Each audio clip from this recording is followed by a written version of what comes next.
Louvamos ao nosso Deus, porque até aqui nos ajudou o Senhor.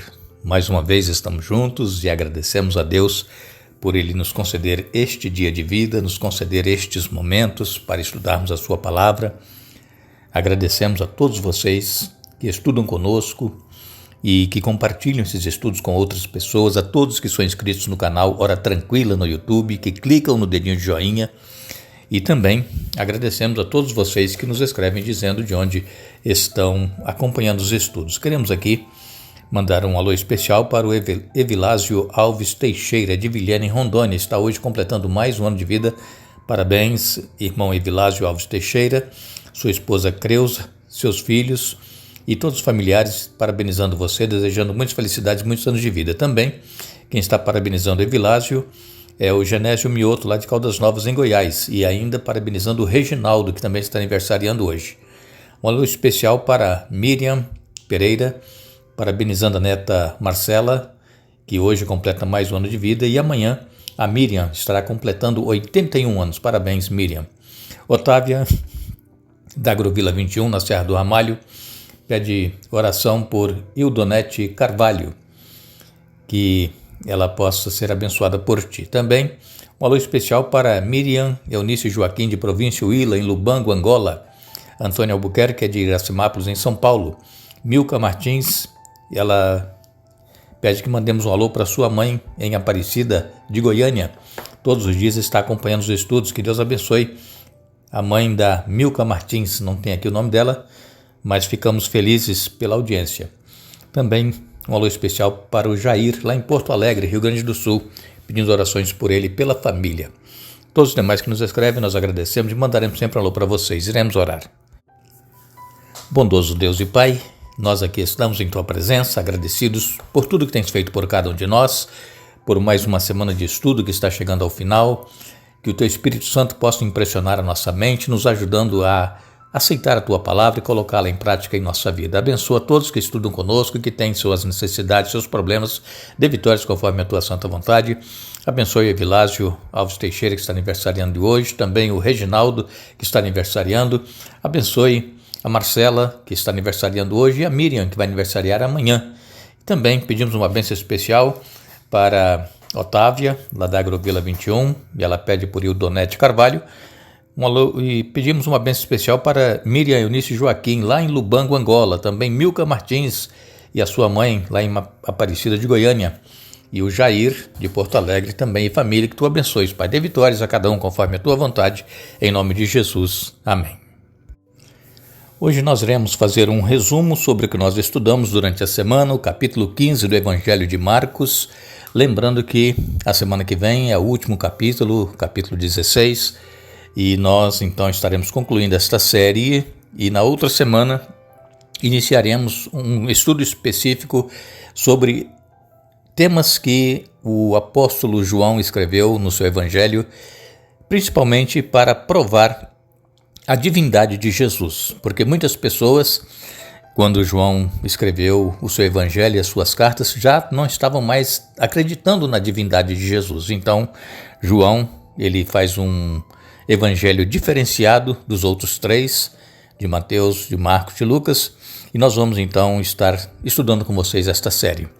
Nós queremos então hoje concluir o estudo e lembrando que tudo o que aconteceu com Jesus e que está registrado aqui nos capítulos 14, 15 e 16 de Marcos, também está em Mateus, está em Lucas, a paixão de Cristo. Tudo isso já estava profetizado por Daniel centenas de anos antes, cerca de 600 anos antes de Jesus nascer.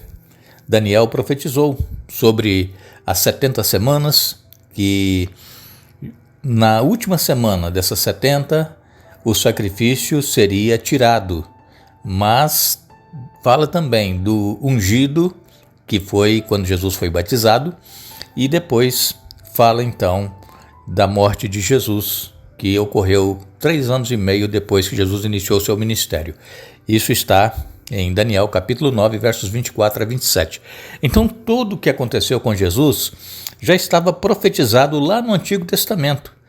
E lembrando a vocês que na ocasião que Jesus esteve aqui na terra e também os apóstolos, naquela ocasião só existia o Antigo Testamento. O Novo Testamento foi escrito depois que Jesus voltou para os céus. Então, os apóstolos, alguns inspirados pelo Espírito Santo, escreveram Mateus, Lucas, Marcos, João, Paulo, que foi chamado na estrada de Damasco também, se tornou apóstolo de Jesus Cristo, escreveu a maioria dos livros do Novo Testamento.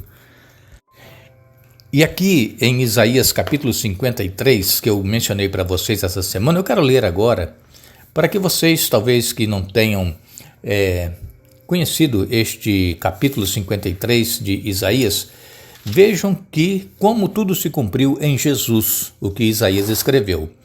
Isaías escreveu 700 anos antes de Jesus nascer. Aqui no capítulo 53, a partir do verso 1, diz: quem creu em nossa pregação e a quem foi revelado o braço do Senhor? Porque foi subindo como renovo perante ele, como raiz de uma terra seca, não tinha aparência nem formosura. Olhámo-lo, mas nenhuma beleza havia que nos agradasse. Era desprezado e o mais rejeitado entre os homens, homem de dores e que sabe o que é padecer. E como um de quem os homens escondem o rosto, era desprezado, e dele não fizemos caso. Certamente ele tomou sobre si as nossas enfermidades, e as nossas dores levou sobre si, e nós o reputávamos por aflito, ferido de Deus e oprimido. Mas ele foi traspassado pelas nossas transgressões e moído pelas nossas iniquidades. O castigo que nos traz a paz estava sobre ele, e pelas suas pisaduras fomos sarados. Todos nós andávamos desgarrados como ovelhas, cada um se desviava pelo caminho, mas o Senhor fez cair sobre ele a iniquidade de nós todos. Ele foi oprimido e humilhado, mas não abriu a boca. Como cordeiro foi levado ao matadouro, e como ovelha muda perante os seus tosqueadores, ele não abriu a boca. Por juízo opressor foi arrebatado, e de sua linhagem quem dela cogitou? Porquanto foi cortado da terra dos viventes por causa da transgressão do meu povo, foi ele ferido. Designaram-lhe a sepultura com os perversos, mas com o rico esteve na sua morte, posto que nunca fez injustiça, nem dolo algum se achou em sua boca. Todavia, ao Senhor agradou moê-lo, fazendo-o enfermar, e quando der ele a sua alma como oferta pelo pecado, verá a sua posteridade e prolongará os seus dias, e a vontade do Senhor prosperará nas suas mãos. Ele verá o fruto do penoso trabalho de sua alma e ficará satisfeito. O meu servo, o justo, com o seu conhecimento, justificará a muitos, porque as iniquidades deles levará sobre si. Por isso, eu lhe darei muitos como a sua parte, e com os poderosos repartirá ele o despojo, porquanto derramou a sua alma na morte. Foi contado com os transgressores, contudo levou sobre si o pecado de muitos e pelos transgressores intercedeu. Este é o capítulo 53 do profeta Isaías, que fala exatamente de Jesus, o servo sofredor. Ele levou sobre si as nossas dores, nossas enfermidades, os nossos pecados. Foi por isso que ele morreu na cruz, para pagar a morte que nós, pecadores, deveríamos pagar, que é a morte eterna da separação de Deus. Não teríamos oportunidade de salvação. Mas, como diz João 3,16, Deus amou ao mundo de tal maneira que deu o seu Filho unigênito para que todo aquele que nele crê não pereça, mas tenha a vida eterna. E então, durante essa semana, Jesus ele foi levado a julgamento. No capítulo 14, primeiro ele estava ali na casa de Anás e Caifás, dos sumos sacerdotes, e ali eles disseram que Jesus havia blasfemado por dizer que era o Filho de Deus, e o sacerdote rasgou as suas vestes e disse que ele então agora não precisava de mais nenhuma testemunha, porque ele havia blasfemado contra Deus. E aí arranjaram um meio para levá-lo a Pilatos, o governador ali da região da Judéia, para que Pilatos referendasse o que eles queriam, que era a morte de Jesus. E eles então disseram que Jesus estava conspirando tomar o reino de César, do imperador romano, e também de Pilatos. Ele iria insurgir contra o Império Romano e iria estabelecer um reino, por isso que ele dizia que era o rei dos judeus. Inventaram essa mentira, mas, conforme nós estudamos esta semana, Pilatos interrogou Jesus e ele disse: olha, eu não vejo em Jesus crime algum. E aí, como naquela época havia o costume de soltar um preso na Páscoa, então Pilatos pensou assim: bom, agora eu vou aproveitar e vou chamar aquele preso perigoso que está ali, que vai ser crucificado, e vou pedir para escolherem entre Jesus e Barrabás. Infelizmente, os judeus não aceitaram Jesus como seu rei, como seu libertador, como Messias, e preferiram ficar com Barrabás.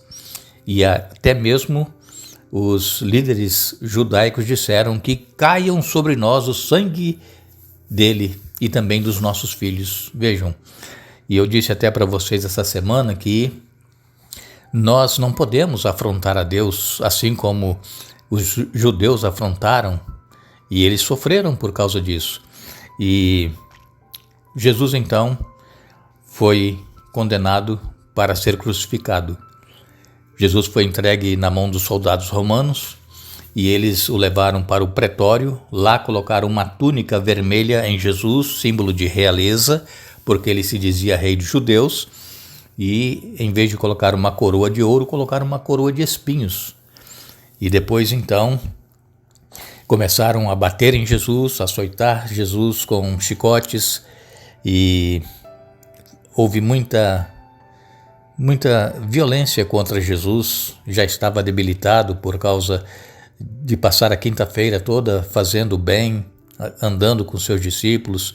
À noite teve a ceia, depois foi para o jardim de Getsêmani orar, e dali ele foi ser julgado. Jesus não tinha dormido, não tinha comido, Jesus estava fraco, e eles deram muitas chicotadas, muita violência, e Jesus então suportou tudo calado, como nós lemos em Isaías, como uma ovelha muda. Ele não abriu a sua boca. E aí tiraram a túnica vermelha, colocaram as roupas de Jesus e obrigaram ele a levar a cruz para o Calvário.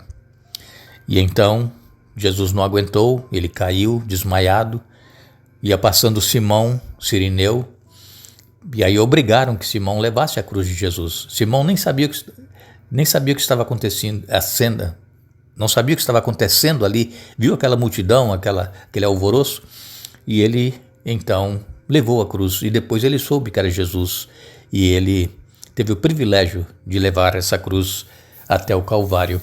Ali, Jesus foi crucificado às 9 da manhã, ao meio-dia escureceu, densas trevas desceram sobre o Monte Calvário para esconder a nudez de Jesus, a vergonha de Jesus, e a multidão gritando, né? Se és filho de Deus, desce daí, salvou os outros, salve-te a ti mesmo. E nós sabemos que por trás disso tudo estava Satanás, porque Satanás sabia que era a derrota final dele em Jesus entregar a sua vida pelo ser humano. Por quê? Porque quando Satanás levou Adão e Eva a pecar, ele tinha em mente que se Deus perdoasse Adão e Eva, também perdoaria ele e os seus anjos. Mas Deus é justiça, Deus ele não muda, Deus é o mesmo ontem, hoje e eternamente. O que ele falou está falado.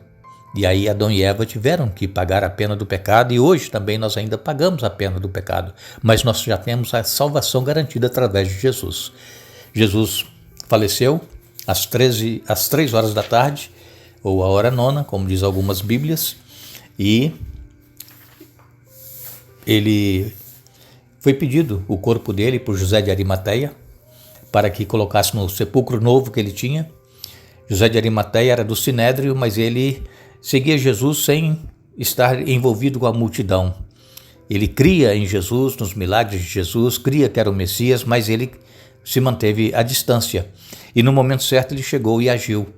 E aí ele tirou o corpo de Jesus da cruz, porque foi confirmado que Jesus estava morto, e ele o sepultou. E na semana que vem, então, nós vamos ver o capítulo 16, onde fala da ressurreição de Jesus. E nós louvamos a Deus, porque Jesus não está morto, porque Jesus ressuscitou e ele vai voltar para nos buscar. Agradecemos a todos vocês que estiveram conosco essa semana estudando a Bíblia. Retornaremos então no domingo para estudarmos o capítulo 16 de Marcos, E lembrando a todos, que hoje é sexta-feira, é o dia da preparação para o Santo Sábado. Que todos tenham um bom dia, um feliz sábado. E não nos esqueçamos, não é dos fortes a vitória e nem dos que correm melhor, mas dos fiéis e sinceros, como nos diz o Senhor. Está em Eclesiastes capítulo 9, verso 11. Que Deus nos abençoe.